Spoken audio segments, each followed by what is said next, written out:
ओम गणेशाय नमो नमः। जय सीताराम, जय राधेश्याम। सभी दर्शकों को, भक्तगणों को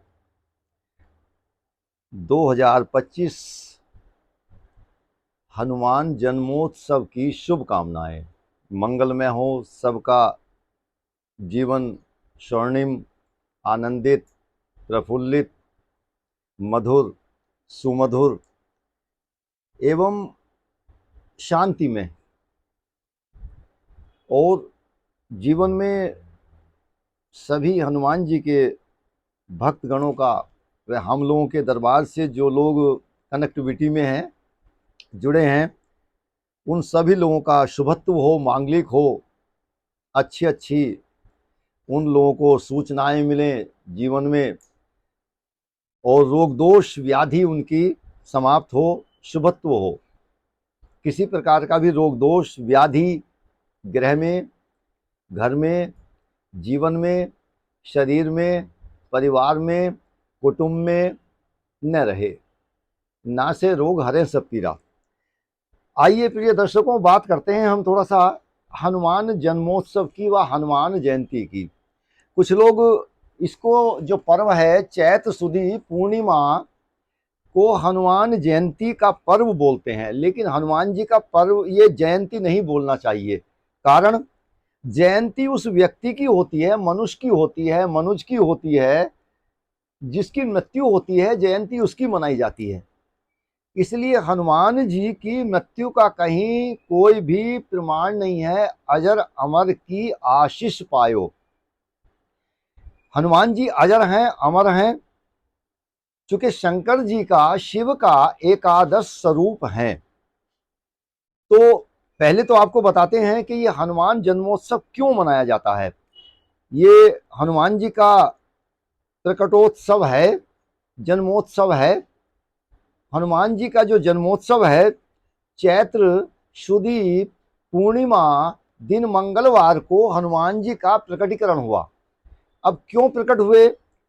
क्योंकि चैत्र शुदी नौमी तिथि को राम जी का प्रकटीकरण हुआ है।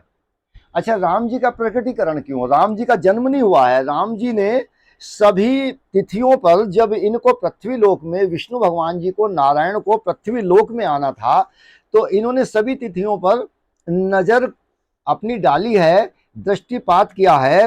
एकम, द्वितीया, तृतीया, चतुर्थी, पंचमी, षष्ठी, सप्तमी, अष्टमी, नवम, दसम, एकादश, द्वादश, त्रयोदशी, अमावस्या, पूर्णिमा। तो इनको कोई तिथि भी अच्छी नहीं लगी। सबसे ज्यादा इन्होंने जो चाहा, जो इनको अच्छा लगा, जिस तिथि को, वो नवम थी, अर्थात 9 का अंक था, नौवीं तिथि। क्योंकि 9 का अंक सबसे बड़ा होता है। हम मोबाइल आदि में या किसी जगह भी कोई डिजिट होता है तो 9 तक का होता है, 9 तक का अंक होता है, उसी से सब अंक बनता है। और इसीलिए हनुमान जी के परम जो भगवान हैं, राम हैं उनके, उन्होंने नौवीं तिथि को यूं ही अपना जन्मोत्सव लिया। राजा दशरथ जी के यहाँ, कौशल्या जी के यहाँ पर अवतरण लिया नौवीं तिथि को, चूंकि सबसे बड़ी तिथि है। अब नौवीं तिथि को इन्होंने अपना यहाँ पर प्रकटीकरण किया, तो उसके 5 दिन के बाद में अब हनुमान जी ने सोचा कि मैं यहाँ पर कैसे अकेला रहूंगा इस लोक में। तो अब हनुमान जी महाराज उसके 5 दिन के बाद में प्रकटीकरण हुआ है। इसलिए हनुमान जी का ये जन्मोत्सव मनाया जाता है। सभी लोग हनुमान जी का जन्मोत्सव अब तो संपूर्ण भारतवर्ष में व भारतवर्ष के अतिरिक्त भी मनाया जाने लगा है। अच्छा, हनुमान जी को ऐसा कोई भी व्यक्ति नहीं है जो नहीं जानता हो। अमेरिका के तो एक ओबामा थे, जो राष्ट्रपति रहे हैं, वो अपने पास में हनुमान जी की प्रतिमा रखते थे जेब में हमेशा। हनुमान जी को सभी जानते हैं और हर जगह पर इनका मंदिर होता है। तो ये हनुमान जन्मोत्सव है। इस बार जो हनुमान जी का जन्मोत्सव है, जिसको हनुमान जयंती लोग बोल रहे हैं, ये कब है आइए आपको जानकारी देते हैं। इस बार 12 अप्रैल दिन शनिवार को हनुमान जी का जन्मोत्सव है। तो और बहुत अच्छा दिन है, शनिवार का दिन पड़ रहा है, अत्यधिक अति सुंदर है, आनंदित है। इसमें अनेक प्रकार से कार्यक्रम होते हैं। जगह जगह पर लोग अपने विवेक के अनुसार, अपने ज्ञान के अनुसार, अपने मस्तिष्क विवेकता के अनुसार में और विचार के अनुसार में जितना जिसको बोध है वो उसके अनुसार में इसको मनाते हैं। हम लोग भी अपने अनुसार जितना हमको ज्ञान है, बोध है, उसके अनुसार में, या जितना सामर्थ्य होती है, या जितना भगवान चाहते हैं उसके अनुसार में हम लोग ये कार्य पूर्ण करते हैं उनका, और बाकी सब उनकी इच्छा पर है।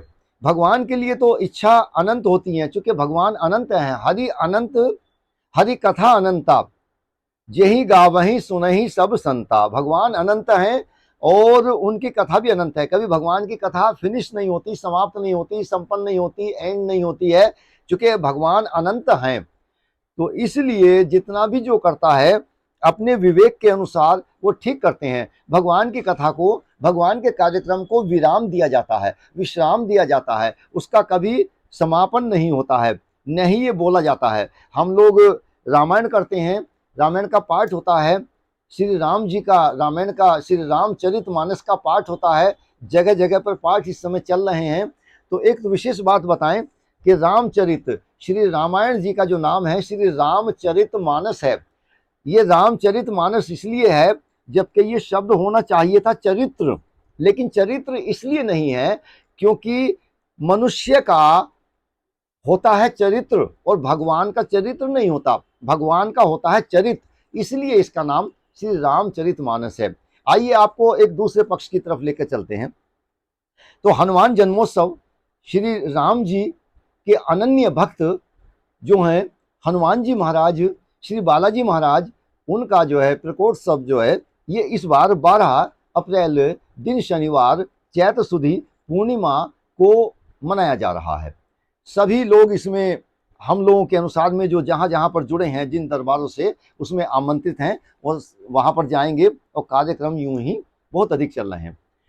प्रिय दर्शकों, बालाजी महाराज के, यूँ तो हनुमान जी के अनेक अनेक स्थान हैं जगह जगह पर, और हनुमान जी महाराज सभी प्रकार की उपलब्धियां, अवेलेबिलिटीज कराने वाले हैं हर जीवन में मनुष्य को, हर प्रकार के कार्यक्रम। मैंने अभी एक जगह देखा था, वहाँ पर तो वीजा वाले हनुमान जी हैं, वहाँ पर उनके पास में अगर अर्जी लगाई जाती है तो पासपोर्ट बन जाता है, वीजा लग जाता है मनुष्य किसी देश का, ऐसा कुछ देखा था। एक जगह जो कोर्ट से संबंधित हैं, अच्छा इनके अलग अलग उपयोग हैं, इनके प्रयोग हैं, एक्सपेरिमेंट्स हैं अलग अलग। उसके लिए आपको अगर बीमार है तो आपको क्या पूजा करनी है, अगर आपको कोई अवेलेबिलिटी चाहिए उसको क्या पूजा करनी है, आपको मांगलिक दोष है तो आपको क्या पूजा करनी है, आपको मकान चाहिए, जमीन चाहिए, प्रॉपर्टी चाहिए, जमीन चाहिए तो उसके लिए क्या पूजा करनी है, आपका कचहरी में कहीं कोर्ट में आदि में केस है तो उसके लिए क्या पूजा आपको करनी है, आप अस्वस्थ हैं बीमारी से तो उसके लिए आपको क्या पूजा करनी है, आपको संतान योग चाहिए तो उसके लिए क्या पूजा करनी है, आपको सुख शांति चाहिए तो क्या पूजा करनी है, आप भूत प्रेत बाधा से आप ग्रसित हैं तो आपको क्या पूजा करनी है। तो इसके लिए सब अलग अलग पूजाएं हैं और वो उस व्यक्ति के ऊपर निर्भर है जो कि आप जिससे कंसर्न हैं। तो इसके लिए ये जो हनुमान जन्मोत्सव है इस पर अनेक प्रकार के प्रयोग किए जाते हैं और अच्छे अच्छे प्रयोग हैं। भगवान जी को, हनुमान जी महाराज को, मेरे तो वो भगवान हैं क्योंकि हम उन्हीं के उपासक हैं, हनुमान जी महाराज के।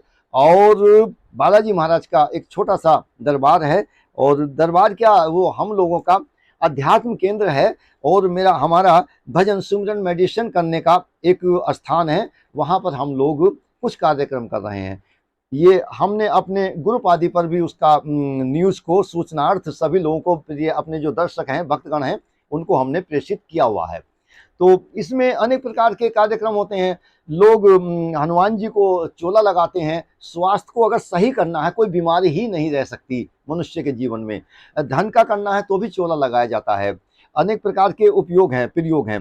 तो इसमें हम लोग उनको चोला लगाते हैं, अर्जी लगाते हैं, दरख्वास्त लगाती हैं, फिर उसको एक्सेप्ट किए करते हैं हनुमान जी महाराज। उनको भोग अनेक प्रकार से लगाते हैं, रोट का भोग लगाते हैं, 56 भोग का भोग लगाते हैं, और उसके बाद में महाआरती होती है, उनका यज्ञ आदि होता है। अनेक प्रकार के उनके मंत्र हैं, स्तोत्र हैं, साधनाएं हैं और श्लोक हैं। अनेक प्रकार के उनके प्रयोगात्मक एक्सपेरिमेंट करने वाले मंत्र आदि हैं जो कि किए जा सकते हैं। ये अपने ऊपर निर्भर है कि कौन कितना जानता है, किसका कितना एजुकेशन है, कितनी किसकी शिक्षा है, वो उसके अनुसार है।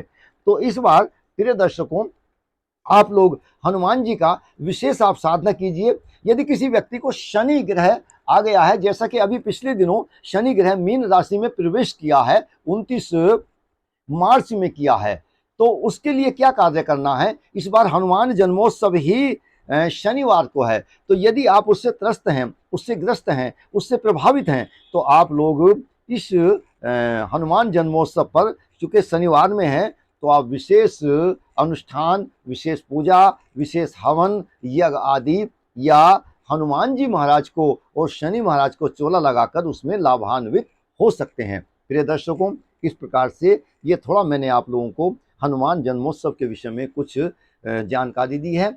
अगली वीडियो में हम आप लोग को पुनः भेंट करेंगे। तब तक के लिए हम इस वीडियो को विराम देते हैं। इसका एक मुख्य कारण है, आप जय सीताराम जय श्री राम का आप लगभग इस हनुमान जन्मोत्सव पर 1008 बार आप जप कीजिए। यही कल्याणकारी है और लाभकारी है। आपका मंगल होगा, आपका शुभ होगा। जय सीताराम, जय राधे श्याम, ओम नमः शिवाय।